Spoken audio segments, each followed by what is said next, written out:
Hi Libra, welcome and this is your reading. Be open-minded po, hindi po halos lahat makaresonate. Kaya piliin nyo na lamang. And thank you nga po pala sa mga nag-subscribe lalo na sa mga bumabalik. Marami pong salamat. Give me the message for Libra. Ano yung mensahe sa'yo? Give me the message for Libra. Ano yung mensahe sa'yo? Give me the message for Libra.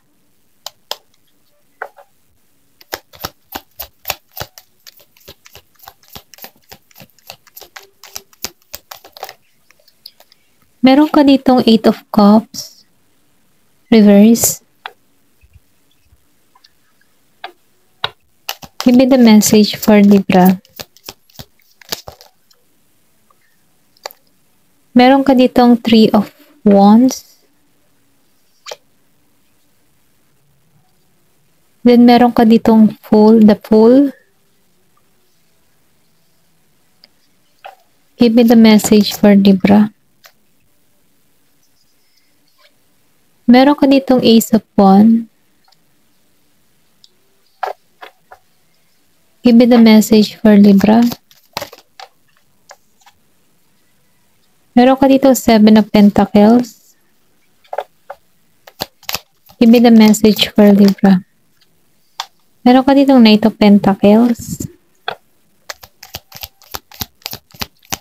Give me the message for Libra.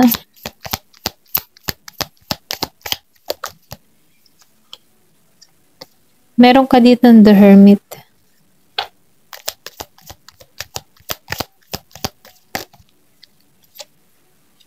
Meron ka ditong the Star, okay?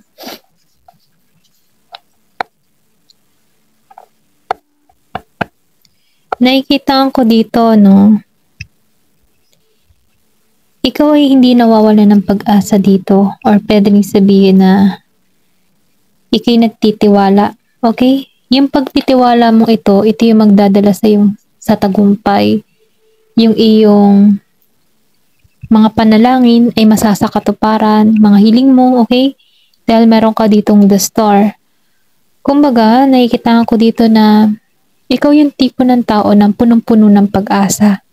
At dahil doon sa pag-asa na iyon, nakikita ko dito na mahihikayat mo or ma-attract mo yung blessing na parating sa'yo, okay? Nakikita ko rito na marami ka mang pagsubok na kinaharap dito sa 8 of Cups. Nakikita ko dito na naalisan mo to, okay? Yung iba sa inyo may takot na nadarama about sa abandon, or pwede rin sabihin nahihirapan kang i-let go yung nakaraan, okay? Pero ganun pa man nakikita ko dito na maalisan mo to sa 3 of Wands. Kumbaga, inuutosan ka dito na magkaroon ka ng panibagong pangarap or panibagong vision para sa mga pangarap mo, okay? Dahil nakikita ko rito na makakamit mo magbubukas yung oportunidad para sa'yo dito sa 3 of Wands. Kaya lang sinasabihan ka dito ng mahabang pasensya, okay? Kung ano man yung mga hinihiling mo, kailangan lang to ng mahabang pasensya. Pero marireceive mo ito, okay? Then dito, sa the Fool, nakikita ko din dito, yung iba sa inyo magkakaroon ng bagong simula. Na kung saan, may maganda or merong excitement na mangyayari sa'yo dito. Hindi mo akalain ito yung marireceive mo, yung mga blessing na ito. Kasi, behind the scene pa to kumbaga parating pa lamang to. Then dito, sa 8 of Swords, nakikita ko dito na malalampasan mo lahat ng mga pagsubok na kinakaharap mo. Ano mang problemang iyong alalahanin, okay? Matatapos na to. Kumbaga dito sa Ace of Swords, meron ditong tagumpay na naghihintay sa'yo. Nakikita ko rin dito, yung iba sa inyo magkakaroon ng bagong ideas, okay, bagong creative, meron ka ditong malilikha or meron ka mga plano na gagawin dito, na kung saan may dala ito ng tagumpay, may dalang tagumpay. Then nakikita ko rin dito, meron ditong katotohanan na ibubunyag para sa'yo. Kung ikaw man yung tipo ng tao dito na humahanap ka ng katotohanan, okay, or meron kang inaalam, malalaman mo dito yung katotohanan dito sa Ace of Swords, matutuklasan mo to. Kung ikaw man ay meron kang mga tanong or meron kang gustong tuklasin, mahanap mo yung katotohanan dito, okay? Dito sa Ace of Swords, hindi halos lahat ha. Then dito no, sa Seven of Pentacles, nakikita ko dito yung mga pinaghirapan mo or kung ano man yung mga tinatrabaho mo, may tagumpay na naghihintay dito. Nakikita ko rin dito yung paglago na mangyayari sa'yo. Kumbaga, no, yung mga pagod, yung sacrifice mo, magkakaroon na to ng magandang resulta. Yung mga pinaghirapan mo, okay? Nakikita ko dito na meron ditong pagbunga o ani ng tagumpay. Ito lang yung nakikita ko sa Seven of Pentacles. Then dito, no, sa Knight of Pentacles, nakikita ko dito na kailangan mo lang dito maging patient or pwede rin sabihin, sinasabihan ka dito maging patient. Kung hindi mo pa nare-receive tong mga blessing na hinihiling mo or kung hindi mo pa nasasakatuparan tong mga pangarap mo, kailangan mo lang tong patient, okay? Kasi meron ka ditong pag-iintay eh. Yung iba sa inyo nag-iintay for travel, okay? Pero ganun pa man ano, sinasabihan ka dito na may tagumpay. Kailangan mo lang dito ng mahabang pasensya, okay? At syempre, kailangan mo din dito ay dire-diretso. Okay? Huwag ka mawawalan ng pag-asa. Kahit meron ka pang mga ginagawa, kung meron ka mga business or meron ka mga tinatrabaho at hindi mo pa nakikita yung resulta, kailangan mo lang dito maging patient dahil darating din yung magandang resulta dito, no? Then dito, no, sa The Hermit, nafe-feel ko din dito, no, yung iba nga yung sinasabi ko kanina, humahanap ng katotohanan. Kung ikaw man ay naguguluhan sa iyong sitwasyon, kung meron ka mang bumabagabag sa iyong kaisipan, mahanap mo yung katotohanan mula sa iyo. Magkakaroon ka dito ng kaliwanagan sa mga tanong mo. Then nakikita ko rin dito, inom-inom mong kahit sa'yo, no, magnilay-nilay ka, or pwede rin sabihin, ina-isolate mo muna yung sarili mo sa karamihan. Kasi nakikita ko dito na nahanap ka ng katotohanan, nahanap ka ng kaliwanagan, nahanap ka ng kapayapaan, maybe merong gumugulo sa isipan mo, dahil doon na nasa hermit mood ka. Pero ganun pa man sa kabuuan nito, marireceive mo kung ano man yung minimithi mo, kung ano man yung mga pangarap mo. Kung humahangad ka dito ng kapayapaan at kaligayahan, marireceive mo din ito, okay? Ito lang yung nakikita ko, may pag-apaw ng biyaya. Maniwala't manalig ka, okay? Dahil ito'y parating sa'yo. Tingnan pa natin kung ano pa yung mensahe pinararating sa'yo.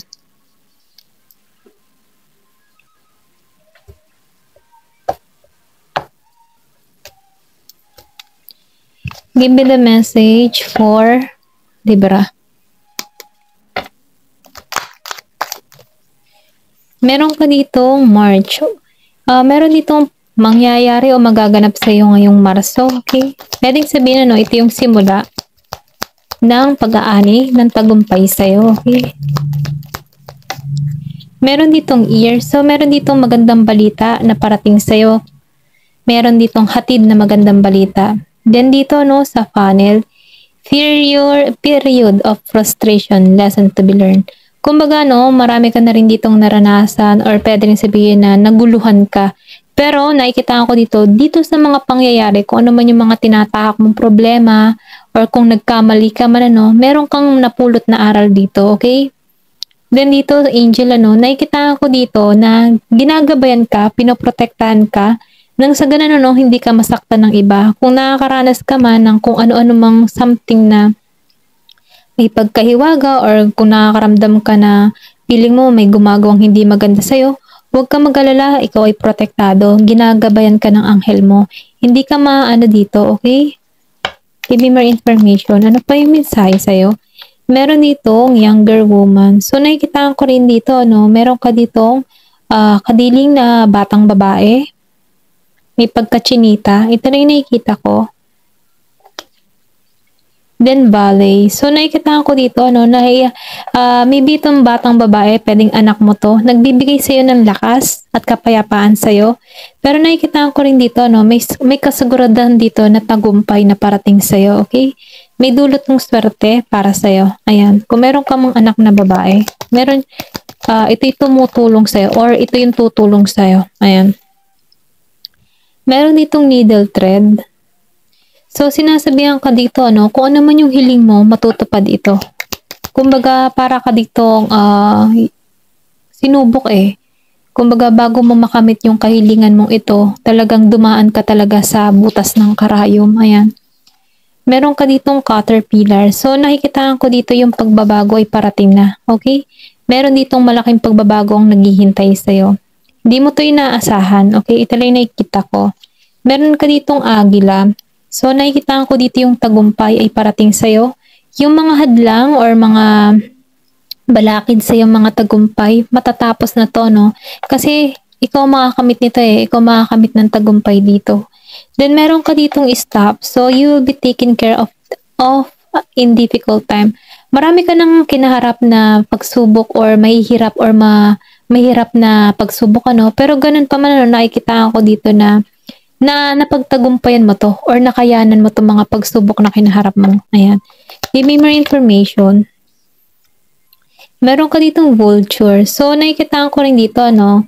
So, wag ka masyado mag-alala, okay? Sinasabihin ka dito, wag ka masyado mag-alala, wag ka mabalisa, okay? Kasi, tanggalan yung mga negatibong pag-iisip, okay? Kasi hindi yan makakabuti sa'yo eh. Ito yung sinasabi dito.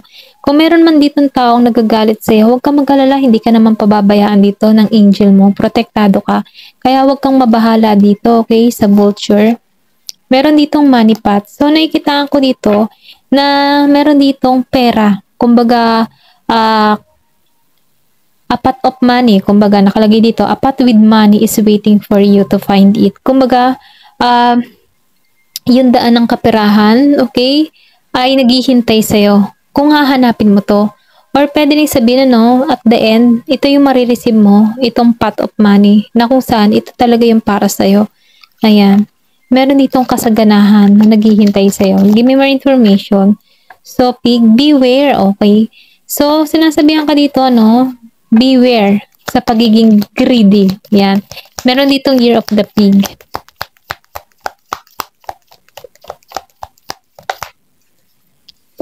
Meron ka ditong camel.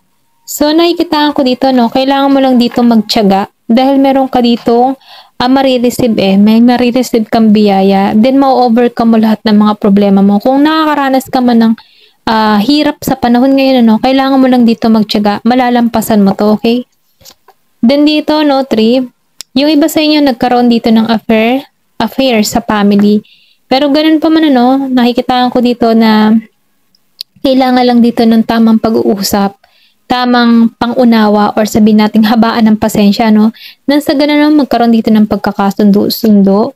Meron ditong dog close-up. Meron ka ditong tao na talagang sumusuporta sa'yo. Isa siyang close friend mo na hindi ka iniiwan, okay?